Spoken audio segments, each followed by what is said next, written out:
La cohésion sociale dans les collectivités territoriales, un sacerdoce du projet PEDEC, projet de développement économique de la Casamance. Il a réuni à Ziguinchor les 17 maires concernés de la Casamance naturelle. Dans le cadre de ce projet, les financements vont soutenir les plans de développement communaux. Les plans de développement communaux constituent l'instrument principal de planification, donc qui guide tous les financements que reçoit la collectivité territoriale. Donc ce sont les populations qui expriment leurs besoins, qui sont déclinés dans le plan de développement communal et dans le plan triennal d'investissement. Et donc le projet ne fait que soutenir le financement de ces instruments. Le projet vise de façon globale à une meilleure cohésion sociale au sein des collectivités territoriales. Et la cohésion sociale passe par le soutien à l'amélioration de la gouvernance des collectivités territoriales, donc pour faciliter l'accès aux services sociaux de base, mais aussi le soutien à des financements des populations à travers les OCB.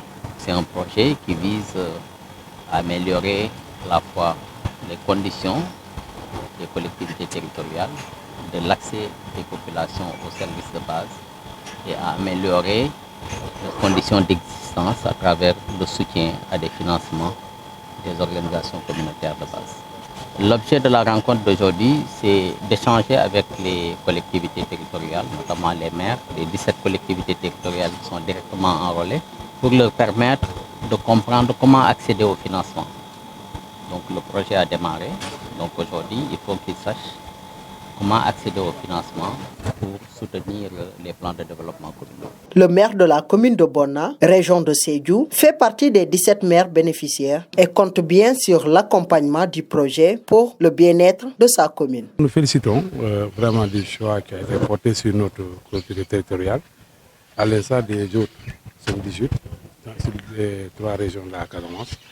C'est parce que notre travail a été déjà entamé avec le PUDC dans le cadre de l'aménagement, comme l'a dit le coordinateur des vallées. Il reste du travail pour que les vallées là soient vraiment très viables, c'est les aménagements secondaires. Et aussi par rapport au travail, à l'évaluation, ils ont vu que vraiment donc, il y a déjà des comités, des organisations communautaires bien engagées, bien formalisées, qui peuvent, par rapport au mécanisme de financement, pouvoir aller vite pour que le projet puisse voir le jour. Donc vous savez que la plupart des collectivités qui sont là, c'est l'activité principale, c'est l'agriculture, quand on dit l'agriculture au sens large du terme. Donc c'est pourquoi donc, nous pensons que ce projet, et par rapport à ce qui a été présenté, qui nous a été soumis, cette démarche nous la saluons concrètement, pour que les ressources même soient allouées directement par rapport à la priorisation qui sera faite, qui a été faite dans le plan de planification. Je pense que ça, c'est que par rapport aux autres projets qui venaient avec leurs composantes, avec leurs programmes, avec leurs activités bien faites dans un bureau et qui ne sont même pas en phase avec certainement nos priorités. Je pense que là, nous avons salué d'abord l'approche depuis le début, le démarrage de ce projet et nous pensons par rapport à...